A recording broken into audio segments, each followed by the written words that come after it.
Peux-tu te présenter en 15 secondes? Donc, je m'appelle Brignon Nicolas, je suis athlète handisport et je fais du fauteuil de course. Ma spécialité, c'est le 100 mètres, le 400 mètres et le 800 mètres. Ton sport, ça a toujours été l'athlétisme. J'étais pas du tout sportif avant. C'est un peu le côté un peu rigolo quand j'étais debout et valide. Le sport et moi, on va dire que ça faisait deux. Le handicap m'a fait découvrir plein de choses sur ma personnalité et je pense que je me suis servi du sport pour me reconstruire. Quelle est la personnalité qui t'inspire? Moi, je dirais Valentino Rossi, grand passionné de moto. J'ai suivi un peu tous ces grands prix et ce qu'il a fait, c'est juste exceptionnel. Comment te sens-tu dans ta préparation au JO 2021?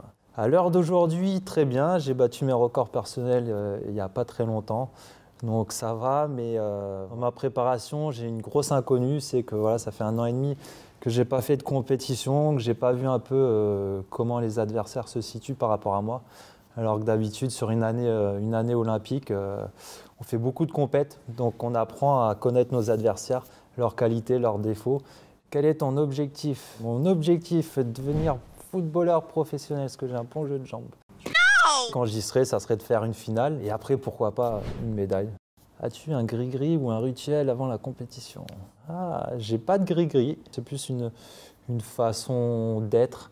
Je suis toujours un peu avec le sourire et en chambre d'appel, en général, les adversaires, ils font un peu les yeux revolver, on va dire. C'est rigolo parce que des fois, ça les perturbe. Aux Jeux paralympiques ou aux championnats du monde, ils sont tous un peu tendus, donc c'est rigolo de voir leur réaction. Quel est ton meilleur souvenir aux Jeux? C'était aux Jeux paralympiques de Rio en 2016. C'est être rentré dans un stade, je crois qu'il y avait 80 000 personnes. L'ambiance qu'il y avait et un peu les bêtises et les fous rires qu'on s'est fait pendant ces Jeux. Ouais. Tu as combien de médailles chez toi? J'en ai énormément. Vraiment énormément, surtout au championnat de France. Je dois en avoir peut-être plus de 15. Et sinon, j'ai pas mal de médailles internationales. Est-ce que tu as un staff comme en Formule 1? Ouais, j'arrive dans les stands, ils enlèvent les roues, ils changent les boyaux, puis je repars. Ils me mettent un peu le plein pour recharger le moteur.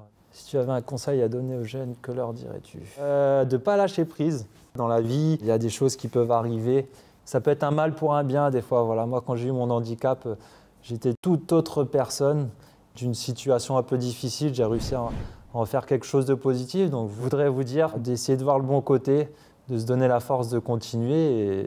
Et après, la vie peut vous réserver des surprises. Ça a été le cas pour moi. Et voilà. Donc, toujours continuer.